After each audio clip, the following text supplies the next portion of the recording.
আচ্ছা, আজকে গীতার চতুর্থ অধ্যায়, তাই তো? চতুর্থ অধ্যায় 10টা শ্লোক প্রথমে চ্যান্টিং করে তারপরে না আবার ওই আগের অধ্যায়ে আমরা জিসটা একটু আলোচনা করে তারপরে যদি সম্ভব হয় তাহলে শ্লোক একটা দুটো আলোচনা হবে। হ্যাঁ, তাহলে শুরু করছি। চতুর্থ অধ্যায় জ্ঞানযোগ।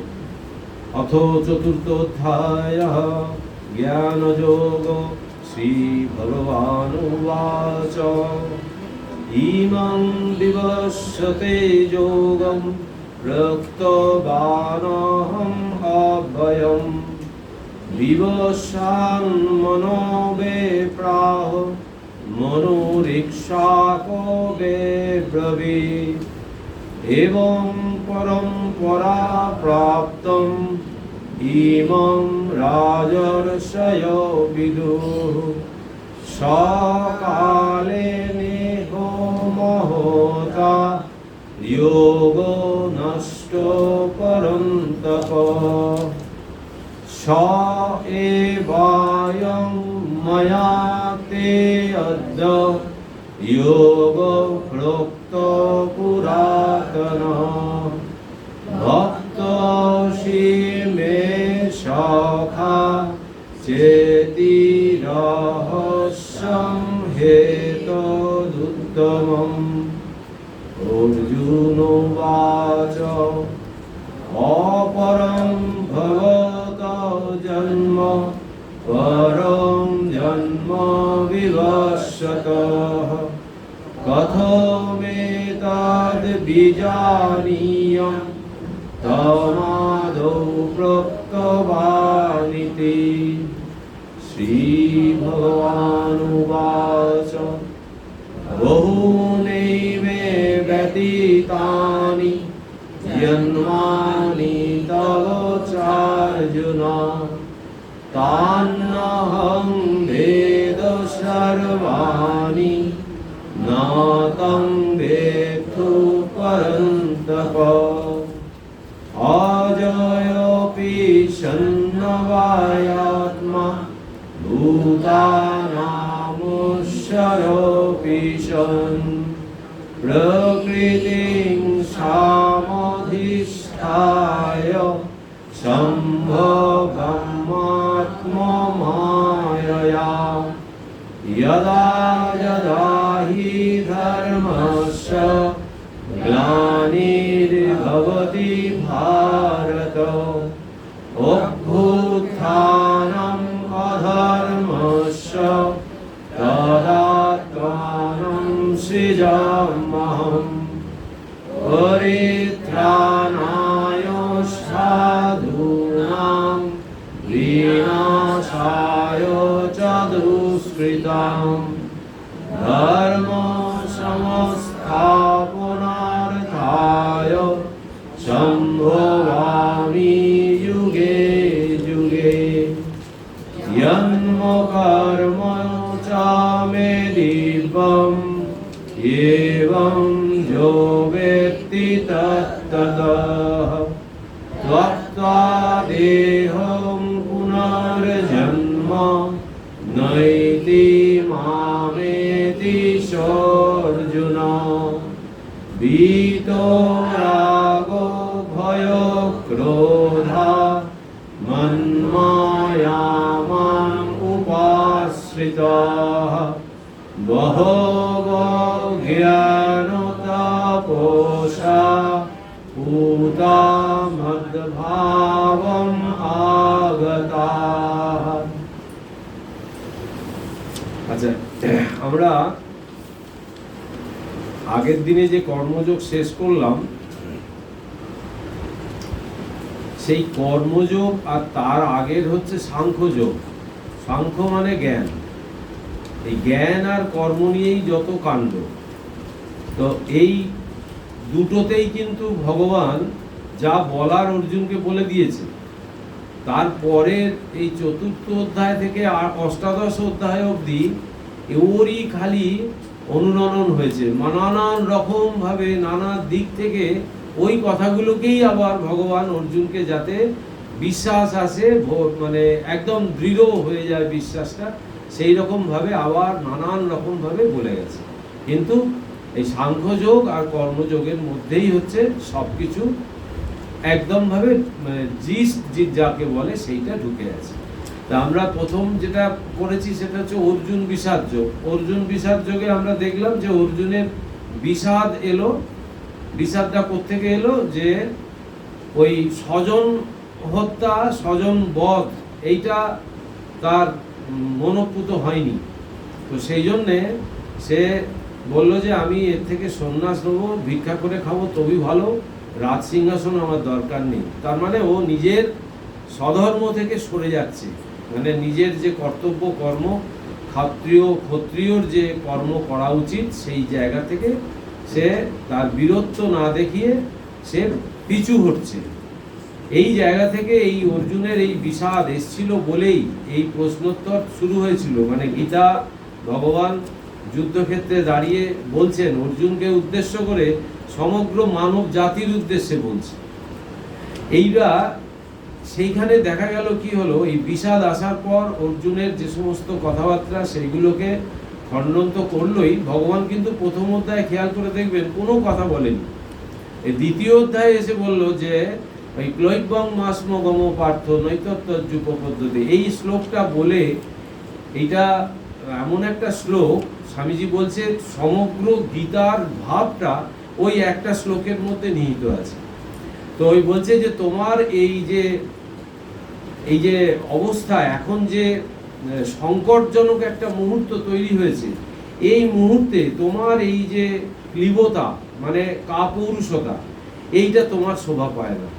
তখন বলছে যে ওই ওঠো জাগো, যেটা উপনিষদের বাণী, সেটাই এখানে এইভাবে বলছে যে তুমি উঠে দাঁড়াও, তুমি যুদ্ধ করো। এইটা প্রথম অধ্যায় দ্বিতীয় অধ্যায়ের শুরুতেই ভগবান বললেন। বলার পর জগতের অনিত্যতা সম্বন্ধে বলছেন, বলছে দেখো তুমি যাদেরকে মনে করছো আমি হত্যা করব, এরা সকলকেই আমি মেরে রেখে দিয়েছি, হত্যা করে রেখে দিয়েছি। তুমি আবার কি করবে? তুমি আমার আজ্ঞানুবর্ত হও, আমার কথা শোনো, এবং আমি যেটা বলছি সেই অনুযায়ী তুমি কর্ম করো। তখন বলতে গিয়ে একটু স্বধর্মের কথা বলল এবং একটু কর্মের কথাও বলল, যে কর্ম মানে হচ্ছে কর্মযোগ। কর্ম মানে এমনি কর্ম করা নয়, কর্ম মানে যোগ যুক্ত হয়ে কর্ম করা। এবার দ্বিতীয় অধ্যায়ে এসে ভগবান ওই একদম শুরু থেকেই দেখুন যে বলছে যে স্বধর্ম কি আর তোমার কি উচিত। এই স্বধর্ম বলতে গিয়ে আত্মতত্ত্ব বলল। আত্মতত্ত্ব প্রথমেও বলেছে, সাংখ্যযোগেও বলেছে, এবং দ্বিতীয় অধ্যায়েও আবার কিছুটা বলল। বলার পর এই কর্মের দিকটা ভগবান তুলে ধরল, যে কর্ম এমনভাবে করতে হবে যাতে কর্মের ফলের প্রতি তোমার যেন আসক্তি না আসে, আর কর্ম থেকে যেন তুমি কখনো বিচ্যুত না হও। এই তিনটে উদ্দেশ্য বলল। এবার আজকে এই বইটায় যে সারমর্মটা আছে সেটা একটু পড়ে নিয়ে, কিছু কিছু জায়গা পড়ে নিয়ে তারপরে আমি ওইটাতে যাব। এই 43 নম্বর শ্লোকে কর্মযোগের সমাপ্ত এর অধ্যায়ের নাম হচ্ছে কর্মযোগ। অর্জুনের প্রশ্নে ভগবান জ্ঞান ও কর্মের মাহাত্ম্য ও স্বধর্ম পালনের উপদেশই এই অধ্যায়ে বিশেষ করে দিয়েছেন। সন্ন্যাস আশ্রমীদের জন্য জ্ঞানযোগ আর বাকি 3 আশ্রমীর জন্য কর্মযোগ। অনাসক্তভাবে ঈশ্বরার্পণ বুদ্ধিতে কর্ম করাকেই কর্মযোগ বলে। এইখানে হচ্ছে ভগবান বলে দিয়েছিল, সেইটারই সার কথা বলছে, যে অনাসক্তভাবে ঈশ্বরার্পণ বুদ্ধিতে। প্রথমে হচ্ছে আসক্ত হলে চলবে না, কর্মের প্রতি আসক্ত যেন আমার না আসে, আর সেটা কিভাবে ঈশ্বরার্পণ বুদ্ধিতে এই কর্ম করতে হবে, সেটাকেই বলছে কর্মযোগ। আর বাকি কিন্তু কর্মযোগ নয়, ওগুলো খালি কর্ম করা হয়। সৌত স্মার্ত নিত্য নৈমিত্তিক কায়িক বাচিক ও মানসিক সর্ববিধ কর্ম নিষ্কামভাবে করাই কর্মযোগের প্রধান নির্দেশ। কর্মযোগীর পক্ষে সর্বকর্ম ফল সমেত শ্রী ভগবানের অর্পণ ও কর্তৃত্বাভিমান ত্যাগ, এই দুটি অপরিহার্য সাধনা। তাহলে বলছে যে সর্বকর্ম বলছে ফল সমেত শ্রী ভগবানের অর্পণ, আর কর্তৃত্বাভিমান ত্যাগ, মানে আমি এটার কর্তা, এই ভাবটা আমাকে সর্বতোভাবে ত্যাগ করতে হবে। আর এটাই হচ্ছে আমাদের সাধনা। এতে যে যত অধিক পরিমাণে সিদ্ধ হবে সে তত শ্রেষ্ঠ কর্মযোগী। ইন্দ্রিয় সংযম ও ইন্দ্রিয় জয় ব্যতীত কর্মযোগী হওয়া যায় না। কর্মযোগ সম্বন্ধে স্বামী বিবেকানন্দের উক্তি বিশেষ প্রণিধানযোগ্য।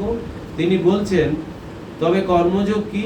কর্ম রহস্য অবগত হওয়া। আমরা দেখছি সমুদয় জগৎ কর্ম করছে কিসের জন্য? মুক্তির জন্য, স্বাধীনতা লাভের জন্য। পরমাণু হতে মহৎ প্রাণী পর্যন্ত সকলেই জ্ঞাতসারে বা অজ্ঞাতসারে সেই এক উদ্দেশ্যে কাজ করে চলেছে। মনের স্বাধীনতা, দেহের স্বাধীনতা, আত্মার স্বাধীনতা, সমুদয় বিষয়ে স্বাধীনতা মানুষ চাইছে সর্বদাই মুক্তি লাভ করতে এবং বন্ধন থেকে পালাবার জ্ঞাতসারে বা অজ্ঞাতসারে চেষ্টা করছে। সূর্য, চন্দ্র, পৃথিবী, গ্রহ সকলেই বন্ধন হতে পালাবার চেষ্টা করছে। সমস্ত জগৎটাকে এই কেন্দ্রানুগা ও কেন্দ্রাতিগা শক্তিদ্বয়ের ক্রীড়াভূমি বলা যাইতে পারে। এই কেন্দ্রানুগা আর কেন্দ্রাতিগা মানে হচ্ছে যে সেন্ট্রিফিউগাল আর সেন্ট্রিপিটাল, মানে একটা নিজের দিকে টানছে আর একটা বাইরের দিকে টানছে। এই যে দুদিকে টানাটানি, এর মধ্যে দিয়েই জগৎটা চলছে, আর এটাই হচ্ছে ক্রীড়াভূমি। কর্মযোগ আমাদের কাজের রহস্য, কর্মের প্রণালী বলে দেয়। কর্মযোগ কি বলে? কর্মযোগ বলে তুমি নিরন্তর কর্ম করো, কিন্তু কর্মে আসক্তি ত্যাগ করো। কোনো বিষয়ের সঙ্গে আপনাকে জড়িও না, মনকে স্বাধীন করে রাখো। যা কিছু দেখছো, দুঃখ কষ্ট সমস্তই জগতের অবশ্যম্ভাবী ব্যাপার মাত্র। দারিদ্র, ধন ও সুখ সাময়িক মাত্র, ওসব আমাদের স্বভাবগত একেবারেই নয়। আমাদের স্বরূপ দুঃখের অথবা সুখের অথবা প্রত্যক্ষ বা কল্পনার একেবারে অতীত প্রদেশে। তবু আমাদের সর্বদাই কাজ করে যেতে হবে। আসক্তি হতে দুঃখ আসে, কর্ম হতে নয়। আর আমি আমার ভাবই দুঃখের জনক। সমুদয় ঈশ্বরে অর্পণ করো। এই সংসার রূপ ভয়ানক অগ্নিময় কটাহে যেখানে কর্তব্যরূপ অনল সকলকে ঝলসে দিচ্ছে, সেখানে এই ঈশ্বরার্পণ রূপ অমৃত পাত্র পান করে সুখী হও। গীতার মূল সূত্রই এই, নিরন্তর কর্ম করো, কিন্তু তাতে আসক্ত হইও না। অনাসক্তি পূর্ণ আত্মত্যাগ। কর্মযোগ নিঃস্বার্থপরতা বা সৎকর্ম দ্বারা মুক্তি লাভ করবার একটি প্রণালী বিশেষ। কর্মযোগীর কোনো প্রকার ধর্মমত অবলম্বন করবার প্রয়োজন নেই। তিনি ঈশ্বরে বিশ্বাস করুন বা না করুন, কিংবা আত্মা সম্বন্ধে অনুধ্যান করুন বা না করুন, অথবা কোনো প্রকার দার্শনিক বিচার করুন বা না করুন, কিছুতেই এসে যায় না। যিনি অর্থ বা অন্য কোনরূপ অভিসন্ধি শূন্য হয়ে কাজ করেন, তিনি সর্বাপেক্ষা উত্তম রূপ কর্ম করেন। অপরের প্রতি আমাদের কর্তব্যের অর্থ অপরের সাহায্য করা, জগতের উপকার করা। কেন আমরা জগতের উপকার করব? আপাতত বোধ হয় যে আমরা জগতের উপকার করছি, বাস্তবিক কিন্তু আমরা নিজেরাই উপকৃত হয়ে থাকি। আমাদের সর্বদাই জগতের উপকার করবার চেষ্টা করা আবশ্যক, এই যেন আমাদের কার্যপ্রবৃত্তির সর্বস্ব নিয়ামক অভিসন্ধি হয়। কর্মযোগের অর্থ কর্মের কৌশল, বৈজ্ঞানিক প্রণালীতে কর্মানুষ্ঠান। কর্ম কি করে করতে হয় জানতে হবে, তবেই তা থেকে শ্রেষ্ঠ ফল লাভ হবে। সমুদয় কর্মের উদ্দেশ্য মনের ভিতর পূর্ব হতে যে শক্তি রয়েছে তাকে প্রকাশ করা, আত্মার জাগরণ। প্রত্যেক মানুষের ভিতর ওই শক্তি রয়েছে এবং জ্ঞানও রয়েছে। এসব বিভিন্ন কর্ম যেন ওই শক্তিকে প্রকাশ করবার জন্য, ওই দৈত্যকে জাগরিত করবার জন্য আঘাত রূপ। চতুর্বর্ণ ও চতুরাশ্রমী স্ব বর্ণ ও আশ্রমের জন্য বিহিত কর্ম কিভাবে সম্পন্ন করবে, পরমহংসদেবের উক্তি তার সার্থক ইঙ্গিতপূর্ণ এবং তাতে করে কর্মযোগের মর্ম হয়েছে উদ্ঘাটিত। তিনি বলছেন, সন্ন্যাসীর কাম কাঞ্চন ত্যাগ করতে হয়, তা আর গ্রহণ করতে পারে না। সন্ন্যাসী যদি কাউকে কিছু দেয়, সে নিজে দেয় মনে করে না। দয়া ঈশ্বরের, মানুষ আবার কি দয়া করবে? দান টান সবই রামের ইচ্ছায়। সংসারী লোক শুদ্ধ ভক্ত হলে অনাসক্ত হয়ে কর্ম করে। কর্মের ফল, লাভ লোকসান, সুখ দুঃখ ঈশ্বরকে সমর্পণ করে, আর তার কাছে রাত দিন ভক্তির প্রার্থনা করে, আর কিছু চায় না। এরই নাম নিষ্কাম কর্ম। অনাসক্ত হয়ে কর্ম করা। সন্ন্যাসীরও সব কর্ম নিষ্কামভাবে করতে হয়। তবে সন্ন্যাসী সংসারীদের মতো বিষয় কর্ম করে না। সংসারী ব্যক্তি নিষ্কামভাবে যদি কাউকে দান করে, সে নিজের উপকারের জন্য, পরোপকারের জন্য নয়। সর্বভূতে হরির সেবা, শুধু মানুষের নয়, জীবজন্তুর মধ্যেও হরির সেবা যদি কেউ করে, আর যদি সে মান চায় না, যশ চায় না, মরবার পর স্বর্গ চায় না, যাদের সেবা করছে তাদের কাছ থেকে উল্টে কোনো উপকার চায় না, এরূপভাবে যদি সেবা করে, তাহলে তার যথার্থ নিষ্কাম কর্ম, অনাসক্ত কর্ম করা হয়। এরূপ নিষ্কাম কর্ম করলে তার নিজের কল্যাণ হয়। এরই নাম কর্মযোগ। এই কর্মযোগও ঈশ্বর লাভের একটি পথ, কিন্তু বড় কঠিন। ঠাকুরের কথা বললাম, তাই বলছি যে অনাসক্ত হয়ে এরূপ কর্ম করে, দয়া দান করে, সে নিজেরই কল্যাণ করে, পরের উপকার, পরের মঙ্গল সে ঈশ্বর করেন, যিনি চন্দ্র, সূর্য, বাপ মা, ফল ফুল, শস্য, জল প্রভৃতি জীবের রক্ষার জন্যই দিয়েছেন। দয়ালুর ভিতর যা দয়া দেখো, তা তারই দয়া, নিঃসহায় জীবের রক্ষার জন্য দিয়েছেন। তুমি দয়া করো আর না করো, তিনি কোনো না কোনো সূত্রে তার কাজ করবেন, তার কাজ আটকে থাকে না। শ্রীরামকৃষ্ণের বাণী শুধু কর্মযোগের উপর নয়, সেবা ধর্ম ও বিশ্ব মানবতার উপর স্নিগ্ধ আলোক সম্পাত করছে। নিষ্কাম কর্ম মানুষকে শ্রী ভগবানের সান্নিধ্যে পৌঁছে দেয়। তাহলে এখান থেকে আমরা কর্মযোগের একটা পরিষ্কার চিত্র পাচ্ছি, আর কিভাবে কর্ম করতে হয়, কর্ম কেন করতে হয়, আর কর্ম করার উদ্দেশ্যই বা কি, এটা পাচ্ছি। এখন প্রশ্ন হচ্ছে যে কারুর কোনো কিছু জিজ্ঞাসা আছে কি, কোনো জায়গায় কিছু? প্রথমে কিন্তু ভগবান আত্মতত্ত্ব বলেছেন যে আমরা স্বরূপত আত্মা, সেই শরীরটা আমরা নই, এটা নানান রকমভাবে অর্জুনকে বুঝিয়েছে। তারপরে স্বধর্ম বুঝিয়েছে, আত্মতত্ত্ব বোঝানোর পরেই স্বধর্ম বুঝিয়েছে। স্বধর্ম বোঝানোর পর ভগবান কর্মের জায়গায় এলেন। এই কর্মটা আমাদের কর্মটাই নিয়েই থাকতে হয়, আর কর্ম করার উদ্দেশ্য হচ্ছে চিত্তশুদ্ধি, মানে মনের যে সমস্ত মলিনতা যেগুলো আছে সেইগুলোকে একমাত্র দূর করার রাস্তা হচ্ছে এই কর্ম। কারণ অপরের সঙ্গে ইন্টারাকশন না করলে আমি বুঝতে পারবো না আমার ভেতরে কি ঢুকে আছে, কি আছে।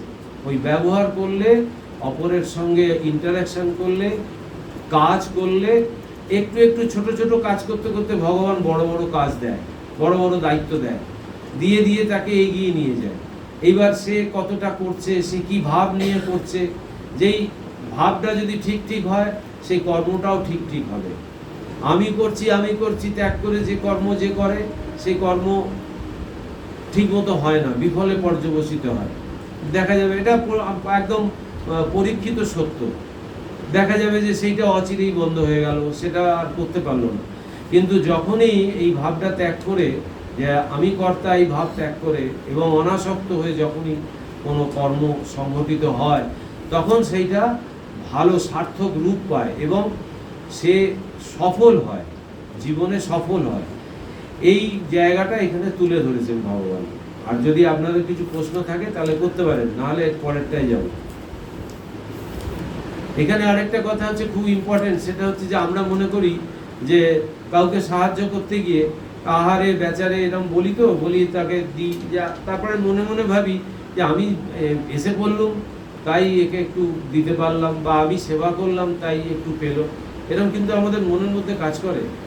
ওইখান থেকে কিন্তু একদম সরে আসতে হবে, ওইখানে আমরা আটকে যাই, জড়িয়ে পড়ি। সেজন্য এখানে একটা কথা বলছে, দেখুন, বলছে তুমি দয়া করো আর না করো, মানে তুমি কাউকে দান করো আর না করো, তুমি তাতে কিছু ওই ব্যক্তিটা যাকে দিচ্ছিলে তাতে কিছু তার আসে যায় না। বলছে যে তিনি, মানে ভগবান, তিনি কোনো না কোনো সূত্রে তার কাজ করবেন। তুমি না করো, আরেকজনকে দিয়ে করাবে, তুমি করলে তোমার লাভ। এবার বোঝা যাচ্ছে যে তার লাভের জন্য আমি পাচ্ছি না করতে। যাকে ভিক্ষুককে পয়সা দিই বা গরিবকে সাহায্য করি, যাই করি না কেন, এইটা চিন্তা করলেই কিন্তু বোঝা যাবে যে এটার জন্য আমার কোনো কৃতিত্ব নেই। এইটাই অনাসক্তি আনবে, যে আমি দিতে পারলাম বলে আমি ধন্য। আমাদের ভাবটা কিন্তু ঠিক উল্টোটা হয়, হ্যাঁ, আমাদের ওইখানে আমরা আটকে যাই, দিতে গিয়েই আমরা আহারে বেচারি হ্যান ত্যান, কিন্তু আমরা একবারও ভাবতে পারি না সেই ভগবানই আমার কাছে এসছে ওই রূপে আমার চিত্তশুদ্ধির জন্য। এইটা ভাবতে আসে না, এই অনাসক্তি। হ্যাঁ, হ্যাঁ, তোমার যা সামর্থ্য আছে তুমি দেবে, অসন্তুষ্ট হলো তার ক্ষতি। হ্যাঁ, সে অসন্তুষ্ট মনে যদি নেয় তো তার ক্ষতি, তোমার কিছু যায় আসে না, তোমার যতটা সামর্থ্য তুমি দেবে। হ্যাঁ, সেই স্বামীজির ঘটনা আছে, ওই যে ট্রেনে করে যাচ্ছে আর সঙ্গে একজন ব্রহ্মচারী ছিল, একটা ছোলাওয়ালা উঠেছে, তো বলছে যে ওই ইয়েকে ব্রহ্মচারীকে বলছে ছোলা খুব সুন্দর, নে তো। তারপরে ও নিয়েছে, নিয়ে কত টাকার নিলি, 4 আনা। তারপরে 4 আনায় কি হবে রে, ওর বাড়িতে ওর সন্তান রয়েছে, স্ত্রী রয়েছে, ওতে কি হবে। তারপরে স্বামীজি ওকে ডাকলো, পকেটে যা ছিল মুঠো করে তুলে দিয়ে দিল। স্বামীজির দেওয়াটাই ছিল এইরকম। আবার এই ধ্যান প্রসঙ্গে মানে এত ক্রিটিক্যাল জিনিস না এটা। এই যে মা একজনকে একটা ওই টাকা দিয়েছে, দিয়ে একটা কি আনতে দিয়েছে, এবার সেইটা সে আর ওই এনে আর ব্যালেন্সটা মাকে ফেরত দেয়। মানে মা বুঝতে পারছে যে কিছু ফিরেছে আর কি, কিন্তু পদ্ধতিটা কিরকম দেখুন। আমরা হলে আমরা কি বলবো যে এই ওই দিনকে অত টাকা দিলাম, কত ফিরলো, দিলে না তো আমাকে, বসতাম তো। মায়ের বলার পদ্ধতি আলাদা। মা বলছে না, কিছুদিন পরে বলছে যে হ্যাঁ বাবা, তোমাকে আমি অমুক দিন এত টাকা এই আনতে দিয়েছিলাম, তো তা আরো কিছু লেগেছে নাকি। বুঝতে পারছেন, ঠিক উল্টোটা বলছে। তখন সে সতর্ক হয়ে যাচ্ছে যে না মা, ওই টাকাটা রাখা আছে, আমি একদম দিতে ভুলে গেছি। এইদিকে ওই গোলাপ মা ওইটা উপর থেকে শুনেছে, শুনে চিৎকার চেঁচামেচি আরম্ভ করে দিয়েছে। সে মায়ের কাছে আছে, তাও তার ভাব পাল্টাচ্ছে। এই দান ব্যাপারটা প্রথমত হচ্ছে খুব গোপন ভাবে করতে হবে। আর বলা আছে যে ডান হাত দেবে, বাঁ হাত জানতে পারবে না, এইরকম ভাবে দান করা উচিত, না হলে বিক্ষেপ আসবে। আর খুব সতর্ক হয়ে করা উচিত। আর অনাসক্তি আসা বিরাট ব্যাপার। মানে ঈশ্বরের কাছে প্রার্থনা করতে করতে তার যদি কৃপা হয়, তাহলে হয়তো কোনোদিন না কোনোদিন হয়তো কোনো কাজে অনাসক্ত হতে পারবে। কিন্তু আসক্তি থাকবেই। আসক্তি আমাদের না থাকলে আমরা কর্ম করতে উৎসাহ বোধ করবো না, এটাও একটা ব্যাপার। কিন্তু সেই আসক্তিটা কিন্তু আমাকে যেন বদ্ধ না করে। হ্যাঁ, এইরকম ভাবে ভাবতে হবে আর কি। তো যাই হোক, এইটা থেকে তাহলে আর কারোর কিছু সবাই বুঝে গেছে, তাই তো? আর কিছু দরকার নেই জিজ্ঞাসা করার। তাহলে পরের এটাই যাচ্ছি। না, আমার কোনো প্রশ্ন তৈরি করে আনতে হবে, তবে তো ব্যাপারটা দেখবেন। একজন যদি প্রশ্ন করে না, সেই প্রশ্নটা সবাই লাভ হবে। আচ্ছা, আমার একটা প্রশ্ন, কর্ম কি আর সেবা? হ্যাঁ, এই তো খুব ভালো প্রশ্ন। কর্ম, আমি যখন কর্ম করছি, তার মানে প্রথমে হচ্ছে প্রাথমিক কর্মটা, প্রাথমিক অবস্থায় যে নিজের আমি দিচ্ছি, কর্তা ভাব আছে, বা সেটাতে আসক্তি আছে, ওই কাজটা করার প্রতি, এই দুটো আছে প্রথম স্টেজে।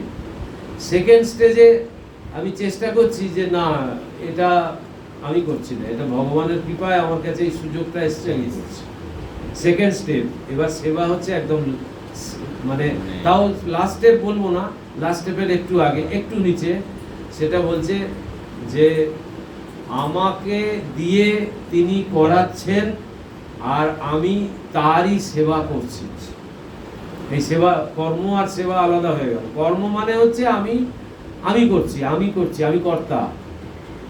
আমি না দিলে, আমি না করলে কে করবে? সংসারের ক্ষেত্রে ধরুন, এটা বুঝতে সব থেকে সুবিধা হবে। সংসারের মেম্বারদেরকে যখন আমি ভাবছি আমার ছেলে, আমার স্ত্রী, আমার বাবা, আমার মা, আমি তাদের মানে উপকার করছি, তাদেরকে আমি দেখভাল করছি, এই হচ্ছে কর্মের স্টেপ।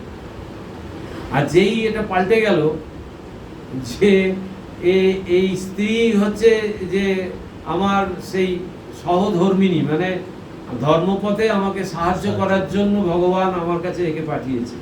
তাহলে আমি আর এ আলাদা কেউ নই, ভগবান ভগবতী আর একটা রূপ।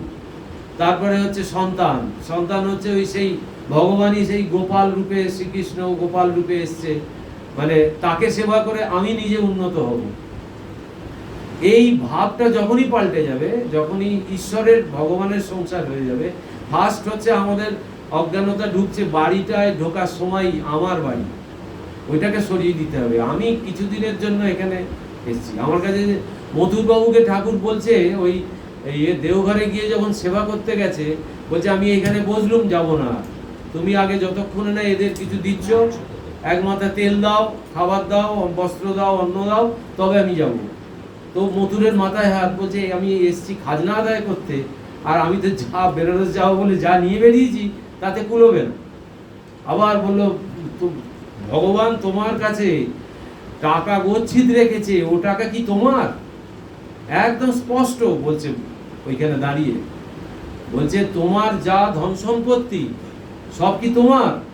ভবতারিণী তোমার কাছে জমা রেখেছে, গচ্ছিত রেখেছে এই কাজগুলো করবার জন্য। ওইখানেই ঠাকুর দিয়ে দিল। মধুর আবার লোক পাঠালো, টাকা পয়সা জোগাড় করে আনলো, এনে তারপরে ওই সেবা কাজ হলো, তারপরে ঠাকুর গেল। তো এই সেবা আর কর্ম, আমাদের স্বামীজি ওই জন্য বলছে কর্মটাকে সেবায় পরিণত করো। আর একটা জায়গায় গিয়ে বলছে সেবা বললেও আমার ভাবটা ঠিক ঠিক বোঝানো হয় না, ওটা পূজা বললেই ওটা ঠিক ঠিক। এই কর্মটা তো আমি বলছি যে আমি নিষ্কাম অনাসক্ত, তবেই সেটা কর্ম, কর্মযোগ হবে। হ্যাঁ হ্যাঁ, আমি ভাবতে চাই যে আমি তো নিষ্কাম কর্ম করবো বলে কর্মযোগ, নিষ্কাম কর্ম করবো বলেই কর্মযোগ, কিন্তু তোমার নিষ্কাম হচ্ছে কি? হচ্ছে না, হ্যাঁ, আমার সেবাও হচ্ছে না, কিছুই হচ্ছে না। তো নিষ্কাম যতক্ষণ না হচ্ছে ততক্ষণ তো সেবা হচ্ছে না। আর নিষ্কাম ব্যাপারটা প্রথমে আসবে না, প্রথমে এই যেটা বলছে সেবা, এই কর্মটাকে দৈনন্দিন জীবনে সেবায় পরিণত করতে হবে। ওই সেবা করতে করতে ওটা নিষ্কাম হবে। কখন হবে আমি বুঝতেই পারবো না। যে নিষ্কাম মানে কোনো কামনা নেই, কোনো আমার ওর প্রত্যুত্তরে আমি ভিক্ষুককে, হ্যাঁ আমি ভিক্ষুককে কিছু দিলাম, তো এখানে টেস্ট করা যায়। আমি কোনো লোকাল কোনো একটা কাউকে সেবা করলাম, এবার সে যদি 1 মাস পরে আমার সামনে দিয়ে চলে যায়, আমাকে দেখলো অথচ আমাকে প্রশংসা করলো না, বা আমাকে নমস্কার করলো না, বা আমার সঙ্গে কথা বললো না, আমার ভেতরটায় জ্বলুনি হচ্ছে কিনা এটা দেখতে হবে। এবারে আমি এই কিছুদিন আগে একটা আমার নতুন শাড়ি দিয়ে দিলাম, আর আমার দিকে ফিরেও তাকালো না, তখনই গন্ডগোলটা বেঁধে যাবে, তখনই টেস্ট হবে যে আমি তাহলে নিষ্কাম করিনি। এই জায়গাটাই হচ্ছে মারাত্মক জায়গা। ওই সেবা যেটা কথাটা আনলো, এটা মোস্ট ইম্পর্টেন্ট জায়গা, যে সেবার ভাব নিয়ে আমাকে কর্মটা করতে হবে, যে আমি যা কিছু করি না কেন সবটাই তারই সেবার জন্য করছি। এই কতগুলো জিনিস যদি একটু মানা যায় তাহলে এই জায়গায় যাওয়া যায়। একটাই জায়গা, সেটা হচ্ছে হুঁশ রাখতে হবে, একটা সবসময় সতর্ক থাকতে হবে।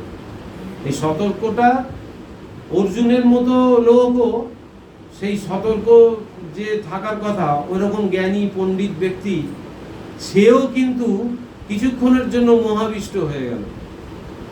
বললো না যে ক্রৈব্যং মাস্ম গমপার্থ, তার মানে তোমার এই মোহ, এই দুর্বলতা, এই কাপুরুষা কোথা থেকে এলো? ভগবান আশ্চর্য হয়ে যাচ্ছে। তাহলে এই মোহ মায়া আছে বলেই আমাদের এই প্রকৃতি আর পুরুষের খেলাটা চলছে। এই মোহটাকে আমাকে যতটা সম্ভব ওই জ্ঞান প্রয়োগ করে সরাতে হবে। মানে ঠাকুরের কথায় নিত্য অনিত্য বিচার, এই বিচার থাকলে কোনটা নিত্য কোনটা অনিত্য, এই বিচার করতে করতে এগোলে তখন কর্মটাও ঠিক ঠিক হবে, নাহলে কর্ম গন্ডগোল হয়ে যাবে। ওই মায়া মোহ, সতর্ক থাকতে হবে, হুঁশ রাখতে হবে, যেমন মুখ দিয়ে কি বেরোচ্ছে, অ্যাকশনটা, এবং মনেও কি ভাবছি সেটাও সতর্ক থাকতে হবে। হ্যাঁ, মনের চিন্তাটাই তো কথা। মনের, ওই জন্যই তো বলছে মনের চিন্তাটা সরানোর জন্য ওই জপ করো। মনটাকে তো ফাঁকা রাখা যাবে না, মন সবসময় কিছু না কিছু একটা অবলম্বন নেবেই নেবে। মনের কাজই হচ্ছে সংকল্প বিকল্প, এই চিন্তা করা। এখন এই চিন্তাটা আমি তাহলে কি করব? তাকে তাহলে শুদ্ধ পবিত্র চিন্তা দিতে গেলে ভগবানের নাম, এই ছাড়া আর কিছু নেই। ভগবানের নাম ঢুকিয়ে দিলে কিন্তু আপনার চিন্তা আসুক, সরিয়ে দিন, আবার ভগবানের নাম ঢোকান, দেখুন প্র্যাকটিস করে প্রচুর আনন্দ শান্তি থাকে। আর আমাদের এই আলমাল চিন্তাগুলোই না, ওইগুলো তো কাজ করি আর না করি, ওই চিন্তাগুলো মনের ওপর ছাপ ফেলছে। তো ওই যে কথায় আছে যে চিতায় মানুষ একবার ওঠে, আর চিন্তা রূপ চিতায় মানুষ সহস্রবার সারাদিনে উঠছে। নিজেই নিজের মধ্যে দুঃখ পাচ্ছি, নিজেই কষ্ট পাচ্ছি এই চিন্তা থেকে। আর এই চিন্তাটাও কিন্তু কর্ম, ওটাও মনে করবেন না যে ওটা কর্ম নয়, অন্য ওটা আরো সাংঘাতিক। ওটা মানুষকে একেবারে মানে সেই কি বলবো অবসাদ এনে দেয় মানুষের মধ্যে। চিন্তা করতে করতে করতে করতে কোথায় আমরা হারিয়ে যাই, মানে ভূত ভবিষ্যৎ আর খুঁজে পাওয়া যায় না তখন। সেই জন্য এটা খুব ভাইটাল জিনিস যে চিন্তাটা আমি কি করছি এইটা হুঁশরা। ওই জন্য এই সাধ্যায়ের কথা আছে যে ভালো ভালো বই পড়লাম, ওই বইয়ের কথাগুলোই চিন্তা করলাম জব করতে না পারলে। আর জব হচ্ছে সহজ রাস্তা। তো এই তাহলে হলো। এবার জ্ঞানযোগ আজকে যতটা হয়, একটা কি দুটো শ্লোক হবে, ভগবান যে তিনটে কথা বললেন এটা পড়ে শেষ করবেন। ইমং বিবস্বতে যোগং প্রক্তবানহম অব্যয়ম বিবস্বান মনবে প্রাহ মনুরিক্ষাপ বে অব্রবীত। বলছেন যে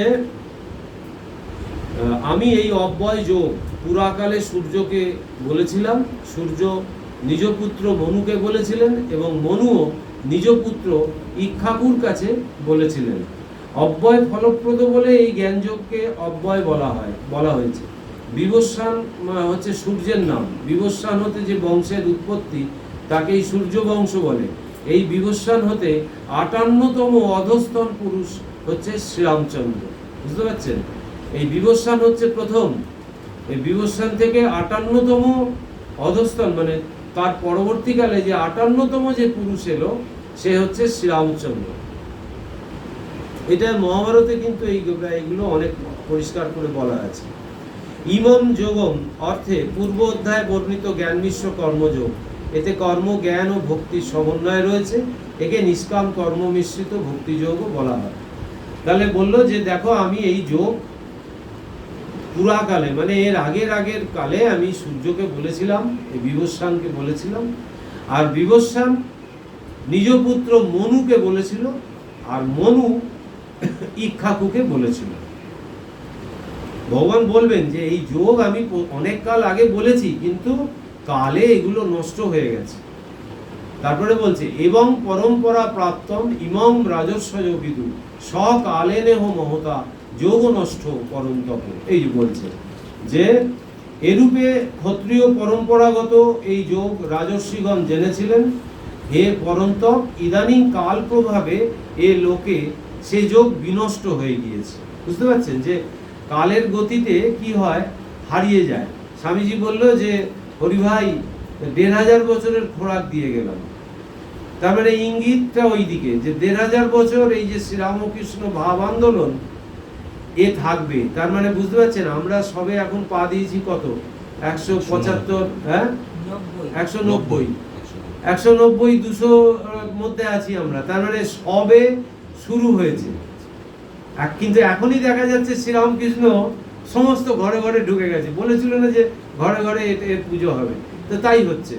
তার মানে আরো 200 বছর পরে গিয়ে কি দেখবো আমরা? বুঝতে পারছেন যে সত্যযুগ, স্বামীজি বলছে ঠাকুর আসার সাথে সাথে সত্যযুগ এসে গেছে। এই হচ্ছে তার প্রমাণ যে সব 1500 বছরের মধ্যে সবে 200 বছর, যখন 750 বছর হবে তখন গোটা পৃথিবী একটা সুন্দর জায়গায় শ্রীরামকৃষ্ণ ভাব নিয়ে পৃথিবী বিচরণ করবে। তো এইটা বাড়বে, এখন বাড়তে বাড়তে আবার একটা সময় আসবে, ওই গ্রাফ যখন পিকে ওঠে তারপরে আস্তে আস্তে আস্তে ডাউনওয়ার্ড হয়। ওই হতে হতে হতে 1500 বছর পরে ওটা নষ্ট হয়ে যাবে, আবার ভগবানকে আসতে হবে এরকম। কিন্তু ঠাকুর কিন্তু বলেছে যে আমাকে আবার আরেকবার আসতে হবে, ওই বাউল বেশে আসতে হবে। তো সেটা ওই লক্ষ্মী দিদি আর মায়ের কথোপকথন আছে। তো সে ওই বায়ু কোণে আসবে বলেছিল ঠাকুর, তো সেটা এখনো সময় হয়েছে কিনা জানে না, তবে বাউল রূপে যদি আসে 200 বছরের মধ্যে আবার আসার কথা, এরকম একটা কথা নিতে পাই, মায়ের কথাতেও আছে। তারপরে 3 নম্বর শ্লোকে বলছে স এবায়ং ময়াতে অদ্য যোগ প্রক্ত পুরাতন ভক্তসি মে সখা আছে রহস্য হেতম হেতুত্তমম। বলছে যে যেহেতু তুমি আমার ভক্ত ও সখা, সেজন্যই সেই পুরাতন যোগ আজ আমি পুনরায় তোমাকে বললাম, কারণ এ অতি উত্তম গুহ্য তত্ত্ব। ভগবান কি করছিল? ক্ষেত্র প্রস্তুত করছিল, যে তার এই যে বাণী আবার নতুন করে মানুষকে যে দিতে হবে নতুন যুগের আকারে, সেটার ক্ষেত্রটা প্রস্তুত হচ্ছিল। এই কুরুক্ষেত্র যুদ্ধ হচ্ছে উপযুক্ত ক্ষেত্র, সেইখানে দাঁড়িয়ে ওই যুগে ভগবান এই তার কথা শোনালো। একদম সমগ্র উপনিষদের সার জিনিসটা হচ্ছে গীতা। ঠাকুর বলছে গীতার কথা কাটবার জো নাই, মানে একটা শ্লোকও ভুল প্রমাণ করা যাবে না, কাটবার জো নাই। তো এইখানে বললো যে এই সেই পুরাতন যোগ, এটা কালের প্রভাবে নষ্ট হয়ে গেছিল, যেগুলো আমি এই রাজর্ষিগণ, মানে রাজর্ষি মানে রাজা এবং ঋষি একধারে, মানে জনককে বলা হয় রাজর্ষি। তো সেই রাজা এবং ঋষিদেরকে আমি বলেছিলাম, কেন রাজাকে কেন বেছে নিয়েছিল? যারা রাজা ঋষি মানে যারা খুব জ্ঞানী, অথচ রাজা হয়ে আছে, একটা রাজ্য চালাচ্ছে বা একটা জায়গার অধীশ্বর। এই স্বামীজি এই যখন প্রব্রজ্জায় বেরিয়ে গেল, তখন কিন্তু স্বামীজি এই জায়গাটা ফিল করলো, বললো শুধুমাত্র এই দরিদ্রের কুটিরে গেলে হবে না, কারণ একটা গোটা জায়গাকে যদি এই ভাবটা দিতে হয়, এই গোটা জায়গাকে যদি সহজে আনতে হয়, কাছে টানতে হয়, তাহলে রাজা হচ্ছে সহজ জায়গা। ওই জন্য এই আলোয়ার টালোয়ার সমস্ত জায়গায় আগে রাজাদের গৃহে স্বামীজি অবস্থান করতে আরম্ভ করলো, কারণ সেই রাজাকে কনভিন্স করলেই সেই রাজা করবে কি, একটা বৃহৎ জায়গার লোককে এক জায়গায় জড়ো করে দেবে, তার সে ক্ষমতা আছে। সেই জন্য এই রাজাদেরকে তখনকার যুগে আগে বেছে নেওয়া হতো। তো সেই রাজর্ষিকে ওই জন্য ভগবান বলছে যে পুরাকালে আমি সেই রাজর্ষিদের এই যোগের কথা বলেছিলাম, আর এই পুরাতন যোগ আজকে আবার তোমাকে এই পুনরায় বলছি। এই যোগ হচ্ছে অতি উত্তম এবং গুহ্য তত্ত্ব, বলছে এটা হচ্ছে একবারে গুরু রহস্য, আর এটাই হচ্ছে সার কথা। এই অবধি থাক আজকে।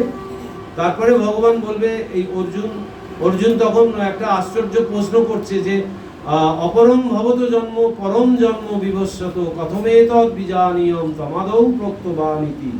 অর্জুন বললেন আপনার জন্ম পরবর্তী, বিবস্বানের জন্ম পূর্বে, অতএব আপনি যে বিবস্বানকে যোগ উপদেশ করেছিলেন তা কি করে সম্ভবপর বুঝবো? স্বয়ং ভগবান তখনও অর্জুন তা জানতে পারেননি, মানে শ্রীকৃষ্ণ যে ত্রিকালবর্তী স্বয়ং ভগবান, তখনও অর্জুন তা জানতে পারেনি। তখনও তার গায়ে পা দিয়ে খেলা করছে সবকিছু, কাঁধে হাত দিচ্ছে, সবকিছু করছে। এই বিশ্বরূপ দর্শন যোগ যখন দেখাবে, তখন তার টনক নড়বে যে আমি কার সাথে এ করছি। তারপরে ভগবান তার উত্তরে বলছে বহুনি মে ব্যতীতানি জন্মানি তব চার্জুন তান্নহং বেদ সর্বাণি নতং বেদ পরন্তপ। ভগবান বলছেন হে অর্জুন, আমারও তোমার বহু জন্ম অতীত হয়েছে, আমি সে সকল জানি, হে পরন্তপ তুমি জানো না। অর্জুন প্রথমে বলল যে আপনি কি করে বিবস্বানকে বললেন? বলে আপনার জন্ম তো অনেক পরে, বিবস্বানের জন্ম তো অনেক আগে শ্লোকটায়। তো বলছে আপনি বিবস্বানকে বলছেন যোগ উপদেশ করেছিলেন, তা কি করে সম্ভবপর আমি বুঝবো? তখন ভগবান বলছেন যে এই তোমায় আমারও তোমার বহু জন্ম অতীত হয়েছে, কারণ এই শরীরটা তো আর আমি নই, আমার সত্তা যেটা, সেটা বহুবার এসছে, যে আমি সে সকল জানি। যে তুমি কতবার জন্মগ্রহণ করেছো সেটা আমি জানি, তুমি জানো না। তা বলছে পরন্তপ তুমি জানো না। সে এইখান থেকে এবার 6 নম্বর থেকে শুরু করবো। এই অবধি মোটামুটি একটা কথোপকথন হলো, তারপরে ভেতরে ঢুকবেন।